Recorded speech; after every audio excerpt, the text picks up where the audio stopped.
جورج وسوف. المطرب جورج وسوف أبو وديع. ليه قالوا عليه الطفل المعجزة؟ وليه بيقولوا عليه سلطان الطرب؟ طب ايه حكايته مع القمار والمخدرات والمرض؟ وايه حكاية حبيبته اللي هو خطفها؟ صرت كل الناس علشانه استحملت اللوم. وايه سر الحزن اللي في اغلب اغانيه؟ وليه جمهوره بيحبه بجنون؟ وليه انا بقول عليه متمرد وما عندوش تراجع ولا استسلام؟ باختصار كده، مين هو جورج وسوف؟ ده حبيب عمري ومالك عمري. كل الاسئله دي هنعرف اجابتها مع بعض، يلا بينا.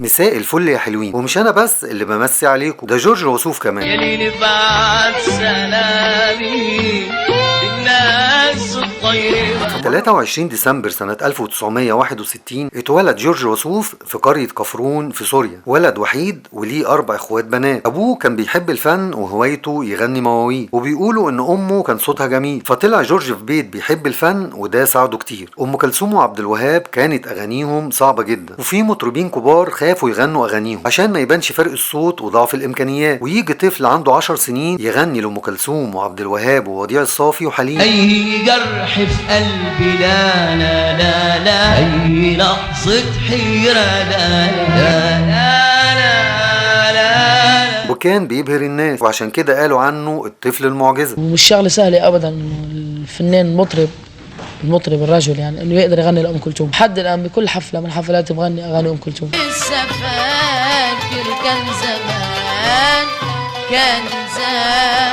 الغريب ان في السن ده كنت تشوف شكل جورج وسوف ما تصدقش ان ده صوته، الصوت المميز اللي بقى علامة مميزة في الطرب العربي. وبين شوقي وحرماني وحرتي وياك تمالي. جورج وسوف حياته عاملة زي فيلم إثارة وأكشن. جورج كان ولد متمرد شقي ومشاغب، طول الوقت بيعمل مشاكل وخناقات في الشارع. أبوه حب يشغله ويهديه شوية فجاب له عود، وخصوصا لما عرف إن صوته حلو وبيحب الموسيقى. وكانت مفاجأة لجورج وفرح قوي، وبقى ياخد العود معاه المدرسة ويغني لأصحابه ويغني في كل حفلات المدرسة. في سن 12 سنة ابتدى جورج يغني في المطاعم والفنادق من غير أهله ما يعرفوا. إزاي بقى؟ كان لما يجي الليل يقول لهم إنه داخل ينام وينط من الشباك ويروح يغني، بيرجع تاني في نص الليل ينام. تأخرت كتير يا حبيبي. مرة جورج هو وأصحابه سرقوا عربية أبو واحد منهم وسافروا بيها حلب، وراحوا سهروا في كباريه وشربوا سجاير وسكروا. لما رجعوا طبعا أكلوا علقات تمام، وده خلى جورج يحس إنه متقيد، فراح على الشام يعيش مع خاله. ومن كتر مشاكل جورج والغنى والسهر خاله طرده من البيت، واضطر جورج ينام في الشارع، وده خلى عنده عناد وإصرار أكتر. جورج ما استسلمش ولف ودور كتير لحد ما وصل لفنادق يغني فيها ويعمل حفلات، وابتدى يلفت النظر ويتعرف شوية، وجمع فلوس ورجع لأهله واشترى لهم بيت كبير. والد جورج كان رافض طريقته في الشرب والسهر، وكان دايما بيزعل منه، لكن جورج كان بيصالحه ودايما يطلب منه انه يسامحه، لحد ما ابوه فهم ان مفيش فايدة وهي دي شخصيته وطريقة حياته.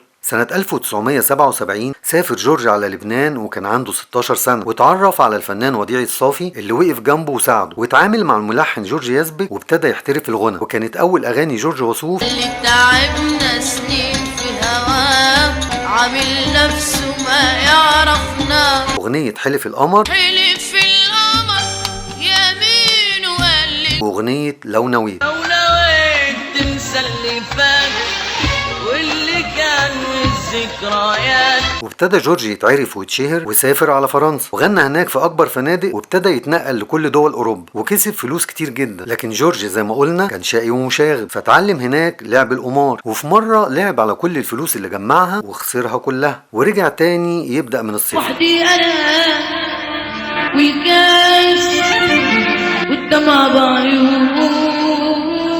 جورج رجع يغني في سوريا ولبنان وعمل نجاحات كبيرة قوي. المهم جورج اللي بيغني للعاشقين قلبه بدأ يدق ويبقى واحد منهم. في حفلة من حفلاته اتعرف جورج على بنت جميلة اسمها شاليمار، وبدأت بينهم قصة حب كبيرة وراح يتجوزها. لحد هنا حلو قوي. اللي مش حلو ايه بقى؟ ان ابوها وامها رفضوا. طب رفضوا ليه؟ هو في حد يرفض سلطان الطرب؟ جورج زي ما قلنا وهنقول كتير كان شقي ومشاغب، واهلها عرفوا الكلام ده فخافوا على بنتهم ورفضوه. يسكت جورج بقى؟ لا، ازاي؟ بقى يروح عند بيتهم بالسلاح سلاح ويضرب نار في الهواء ويقول لهم هتجوزها غصب عنكم. وسافر جورج فرنسا وبعت لشاليمار رساله يقول لها انه عمل خطه وهيهربها، واتفق مع اصحابه عشان يسفروها له فرنسا. سافرت شاليمار فعلا وراحت له وتلم الشمل. ده انت روح قلبي مهما عيني تشوف انا قدرك ونصيبك. وفجأة الباب بيخبط، يفتح جورج لقى ابو شاليمار. جورج قال له طبعا لو حلفت لك 100 يمين ان شاليمار مش جوه مش هتصدقني، عشان هي جوه فعلا. ابوها قال له بص يا جورج، مش هينفع بنتي تتجوز بالطريقه دي، انت عارف انا رجل اعمال وسمعتي وكده، انا هاخد شاليمار ايطاليا وانت تعالى لنا على هناك ونعمل فرح كبير وتجوزه هناك. جورج قال له انت بتتكلم بجد؟ قال له ايه يا عم انا هزرت معاك قبل كده؟ قال له يعني كلام رجاله؟ قال له عيب يا سلطان، ده انت هتبقى جوز بنتي وهتخلف منها وديع. فجورج قال له قشطه. وفعلا شاليمار ابوها اخدها ومشي. تاني يوم جورج بيتصل عشان يقول لهم انا حجزت وجاي، يتفاجئ بابو شاليمار بيرد عليه ويقول له شفت ضحكت عليك ازاي؟ انسى يا جورج، مش هتتجوزها مهما حصل. جورج قال له طب انا هتجوزها وهنخلف حاتم وجورج جونيور كمان، مش وديع وبس.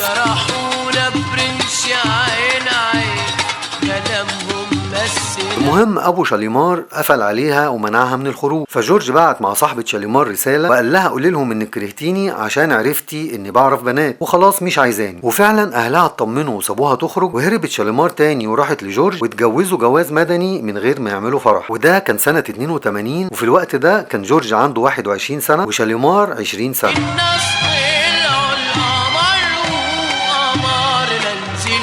ابتدى جورج يشتغل ويعمل ألبومات. سنة 1984 نزل أول ألبوم لجورج وسوف وهو ألبوم الهوى سلطان. القلوب الهوى سلطان، الهوى سلطان، الهوى سلطان. وعشان الأغنية دي قالوا عليه سلطان الطرب. ايه ده؟ عشان غنى الهوى سلطان يبقى سلطان الطرب؟ لا يا عم، طب ما هو غنى طبيب جراح يبقى جراح الطرب. طبعا مش عشان الأغنية بس، أنا هقول لك ليه. أول حاجة إن جورج دقيق جدا في اختيار كلمات وألحان أغانيه اللي بتلمس إحساس ومشاعر جمهوره. والأهم إن جورج وهو بيغني بيعمل حالة من السلطنة، لأنه لما بيغني بتكون دي أسعد أوقاته، فبيغني وهو رايق ومتسلطن وبيغني بكل إحساسه.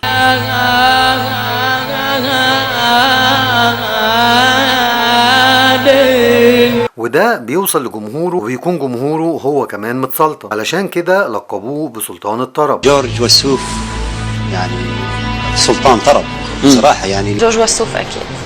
أبو وديع أكيد أكيد أكيد. حتى بالوقت اللي كنت أنا فيه صغيرة ومراهقة، بس هيك شوف صورته قدامي ولا شوف اسمع له أغنية كنت دايما أحس إنه لا بدي كفي. جورج وسوف ما شاء الله بخبرته وبإحساسه، صوته بحبه، إحساسه بحبه، وكلامه حتى وهو كده مش بيجامل حد بحبه. جورج وسوف ده الملك معلش. جورج ألبوماته الرسمية 15 ألبوم فقط، وده عدد قليل جدا بالمقارنة بمطربين جيله، وده لأنه بيهتم بتفاصيل كل غنوة وبيختارها من بين كم كبير من الأغاني اللي بتتعرض عليه. جورج وسوف أغلب أغانيه اتعملت بموسيقى شرقية أصيلة، ممكن يدخل آلات غربية لكن اللحن شرقي 100%. انقرضت الالحان الشرقيه بشكل يعني هذا شيء مؤسف. بدعو كل اخ كل زميل فنان انه يتجه بقى الاتجاه هذا، لانه برضه نحن بعدنا عرب وشرقيين وبنغني طبعا الفن الشرقي. جورج وسوف لما تسمع اغانيه بيوصل لك انه صاحبك، تحس انه قاعد معاك على القهوه او في البلكونه، بيقول اللي جواك واللي نفسك تقوله ومش عارف تعبر عنه. الشكوى ما تصحش ابدا الا لله. جورج وسوف احيانا بيغني الكلام وكانه حوار عادي، لدرجه انه ممكن يسخر او يتريق. ومين قالك تحب مالكش ذنب. جورج وسوف من المطربين اللي صوته في اللايف ما يقلش عن التسجيل او الماستر، وممكن يبقى احلى كمان. بلاش تشمت غير فيا، بلاش تلومني على اللي فات، بسبب حالة السلطنة اللي قلنا عليها لما بيتفاعل مع الجمهور. كلام الناس لا لا لا لا لا بيقدم ولا يأخر. جورج وسوف أخطائه كتير لكن دايما بيعترف بأخطائه. بنصح كل اللي عم يسمعونا الشباب هلا يبعد عن القمار، عن المخدرات، قرأت فيهم كلهم أنا ما بقول لا. جورج إنسان طيب وبر بأهله وليه أعمال خيرية كتير بشهادة القريبين منه. جورج وسوف لو بصيت لحياته بسطحية ممكن تحسده، نجومية وفلوس وشهرة ودماغ حرة، بيعمل اللي هو عايزه وعاشها بالطول والعرض زي ما بيقولوا. ده اللي أغلب الناس شايفينه. شافوني قالوا متاني من كتر الفرح بيغني. لكن تعالى بقى احكي لك على الجانب اللي ناس كتير مش واخده بالها منه، واللي اعتقد ان بسببه اغلب اغانيه فيها حزن وشجن. انا اللي بيجرى اطب الكون ما تشفيني. جورج إنسان وفنان بيشعر ويحس ويتألم. جورج عاش حياة صعبة مليانة صراعات. الحمد لله ربنا اداني حظ وقوة اتخطى المصاعب. جورج عاش طفولة أكبر من سنه كلها مغامرات صعبة ومرهقة، هروب وسهر وحفلات وشهرة وفلوس، وكل ده لطفل مكانه الطبيعي البيت واللعب والمذاكرة. شبابه اللي كله غربة وسفر وتوهة بين قمار وشرب وتهور، جوازه من حبيبته اللي قلبه اختارها، وكانت القصة كلها تحدي وعناد ومشاكل. جوازة ما كانتش بالسهل. صرت كل الناس علشانه استحملت وانفصاله عنها بعد حب وجواز وعشرة 28 سنة. ازاي بعد ده كله يسيبني؟ ما تصورتش واترك بيوم. وجوازته التانية من ندى زيدان اللي انفصل عنها برضو بعد 3 سنين بعد ما خلف منها بنته عيون اللي ما شافهاش غير بعد 4 سنين من ولادتها. والقضية المعروفة سنة 2008 لما كان في السويد بيحيي حفلات واتقبض عليه ومعاه كوكايين. منافسات فنية وقلق على نجاحه واستمراره، قلق من الفشل وهو بيعمل كل غنوة جديدة، وده غير الهجوم اللي كان عليه من الصحف والإشاعات اللي كانت بتتقال عليه طول الوقت. نادي الزمان اللي احنا فيه. جورج زي ما قلت كان متمرد وما عندوش تراجع ولا استسلام، بس كل انسان وليه طاقه وبتخلص. جورج وسوف جسمه اعترض وما استحملش الحياه الصعبه دي، وابتدى المرض يقول له انت بني ادم، انت مش راجل خارق، انت جسمك تعب وروحك محتاجه ترتاح شويه. سنه 2000 اتصاب جورج وسوف بدمور في عظم الفخذين وعمل عمليه واستبدلهم. سنة 2011 جلطة في الدماغ سببت له شلل نصفي وتعالج لمدة 3 سنين، وبعدها رجع يغني تاني في 2014 وكأنه بيقول برضه مش هستسلم وهغني لآخر يوم في عمري. سنة 2022 عمل استئصال ورم في الأوتار الصوتية، وفي يناير سنة 2023 كانت أصعب أزمة مرت على أبو وديع وهي وفاة ابنه وديع بعد ما عمل عملية تكميم معدة. وديع كان أقرب حد لجورج وسوف. هذا حبيب القلب وانا مسميه على التليفون جيسس راح سايبني ماشي.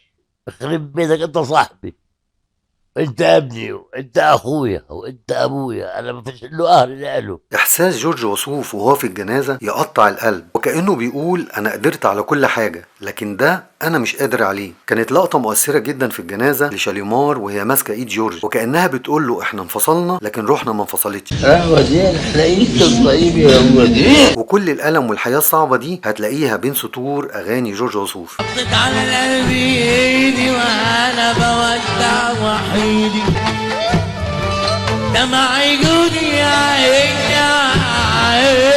في الاخر اللي عايز اقوله ان اوقات الحياة بتكون قاسية عليك، وحلو انك تكون حر وعندك اصرار وعناد ونفسك طويل، لكن المهم يكون عندك حدود وما تنساش نفسك، لان انت في الاخر انسان والحياة ما بترحمش.